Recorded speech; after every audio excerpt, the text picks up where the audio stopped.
هو اللي ضرب الاول يا ريس. والله انا ما موتته، والله انا ما جت يمه يا اخي. يا فندم ولا اعرف عن الكلام ده، ما اعرفش عن الكلام ده ولا حاجه. يا محمد يا عماد، بقول لك انت اتفقت مع فاطمه مسعد محمد احمد ديت، وانت كنت بتمارس معاها الرذيله، واتفقت معاها ان هي تجي تستدرك زوجها وجبتوه للبيت واعتديتوا عليه وجهزتوا عليه وموتوه. حصل؟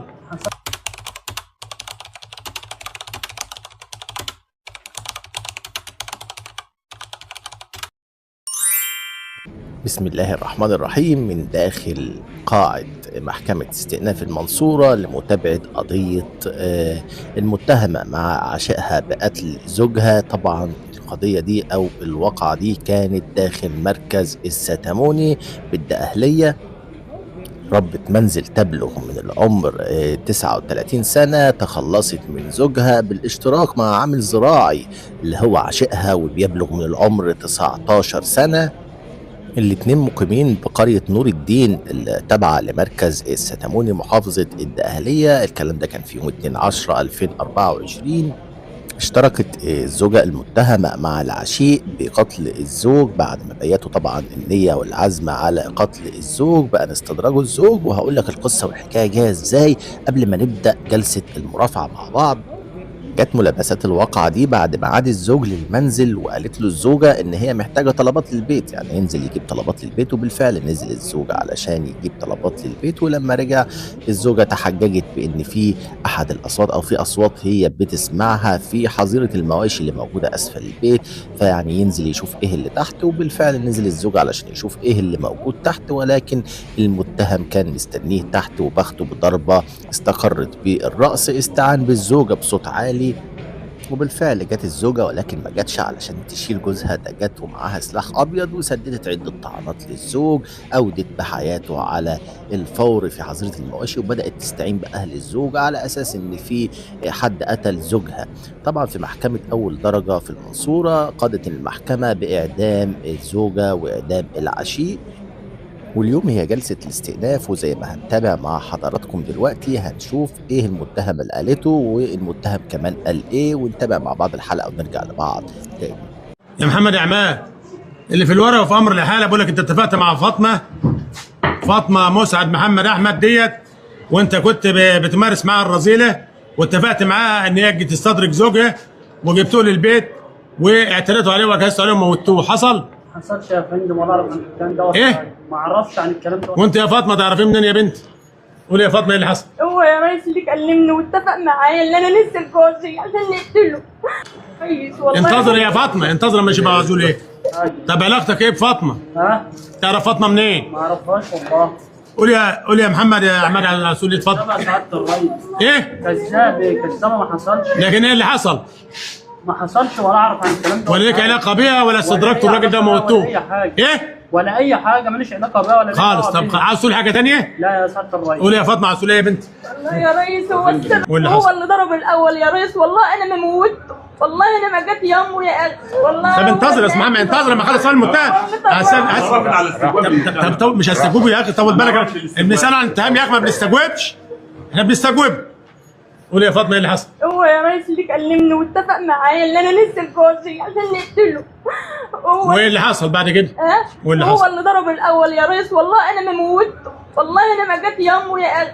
والله ما جت يمه. المتهمة الثانية انكرت وقررت ان المتهم الاول هو من اجهز على زوجها المجني عليه. امر الاحالة.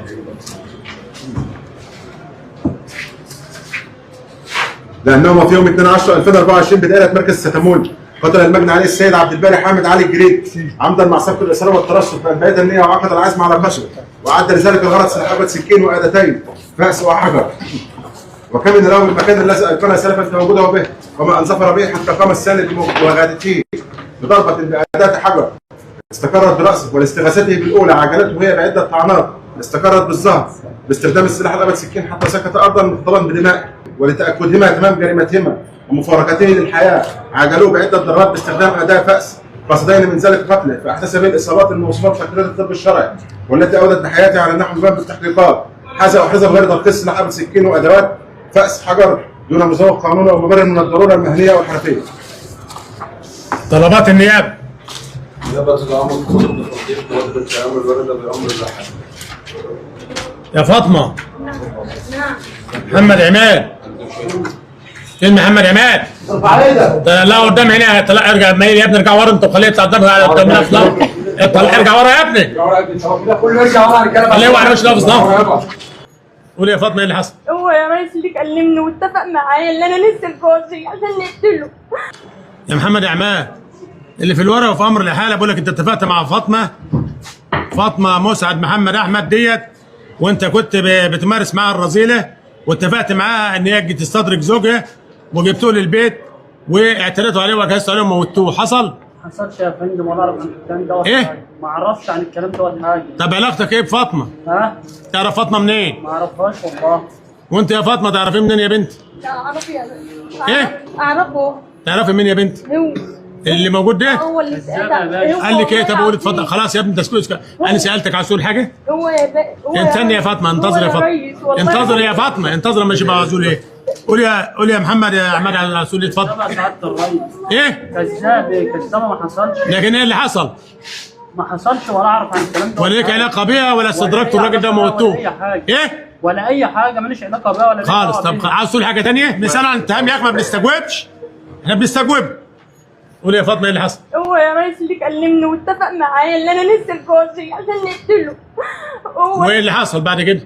وايه اللي هو حصل؟ اللي ضرب الاول يا ريس. والله انا ما موتته، والله انا ما جت يامه يا اخي، والله ما جت يامه. المتهمه الثانيه انكرت وقررت ان المتهم الاول هو من اجهز على زوجها المجني عليه. طلب الدفاع فين بقى؟ في دعوه مدنيه؟